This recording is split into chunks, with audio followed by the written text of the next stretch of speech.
বিসমিল্লাহির রহমানির রহিম। আসসালামু আলাইকুম। কেমন আছেন সবাই? আশা করি ভালো আছেন। আমরাও আলহামদুলিল্লাহ আল্লাহ তাআলার অশেষ রহমতে ভালো আছি।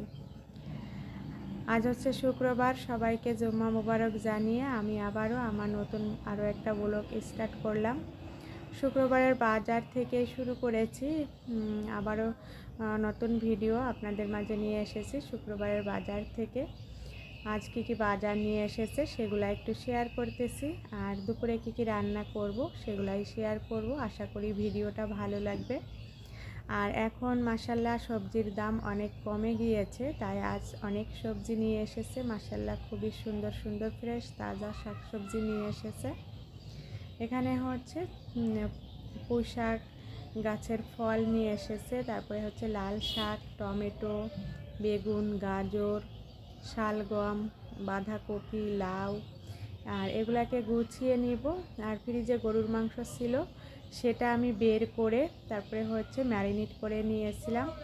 এখন আমি গরুর মাংসটা বসিয়ে দিয়ে মাছগুলাকে কেটে নিব।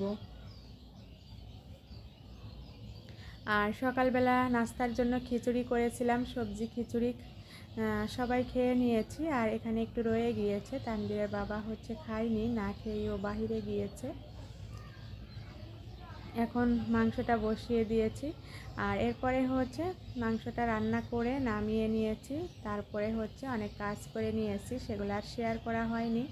আর এখন আমি ছোটো মাছটা রান্না করে নিব, সেটা একটু শেয়ার করব। ছোটো মাছ কীভাবে পালং শাক দিয়ে চচ্চড়ি করি। মাছগুলো আমি ফ্রাই করেতে দিয়ে দিয়েছি, মাছগুলো হালকা ফ্রাই করে নিয়েছি।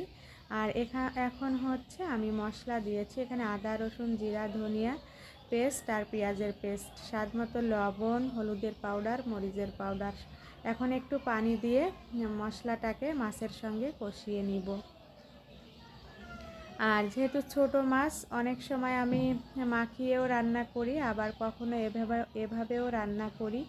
একটু ফ্রাই করে নিলে মাছটা একটু শক্ত হয়ে যাবে। এরপরে হচ্ছে আমি মশলাটাকে খুব ভালোভাবে কষিয়ে নিয়ে ঝোলের পানি অ্যাড করে দিয়ে পালং শাকটাকে দিয়ে দিব। এখন কিন্তু কষানো হয়ে গিয়েছে, অল্প করে একটু ঝোলের পানিটা দিয়ে দিলাম।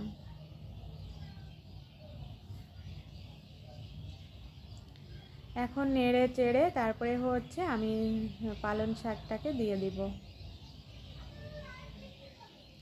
আর যেহেতু গরুর মাংস রান্না করেছি, তাই একটা সবজি রান্না করব, আর সবজির সাথে একটু মাছ দিয়ে চচ্চড়ি করে নিচ্ছি। আর হচ্ছে লাউ ডাল রান্না করব। ছোটো মাছটা একটু রেসিপিটা একটু শেয়ার করতেছি আপনাদের সাথে। এই তো শাকটা এখন বসে গিয়েছে, আর পালং শাক থেকে অনেকটা পানি বের হয়েছে, এজন্য আমি কম করেই ঝোলের পানিটা দিয়েছিলাম।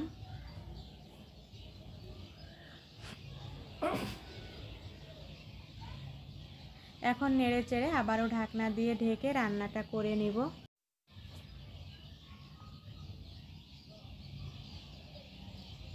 আর এখন হচ্ছে আবারও ঢাকনা খুলে একটু নেড়ে চেড়ে দিচ্ছি।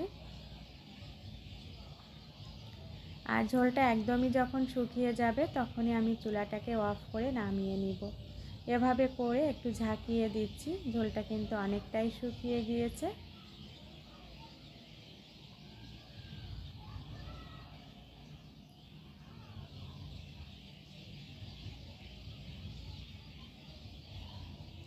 আর এভাবে করে ছোটো মাছ রান্না করলে যে কোনো শাক দিয়ে খেতে বেশ ভালো লাগে। আর যেহেতু ফ্রেশ তাজা ছোটো মাছ, এই জন্য আমি মাঝে মধ্যে এভাবে করেই রান্না করে থাকি।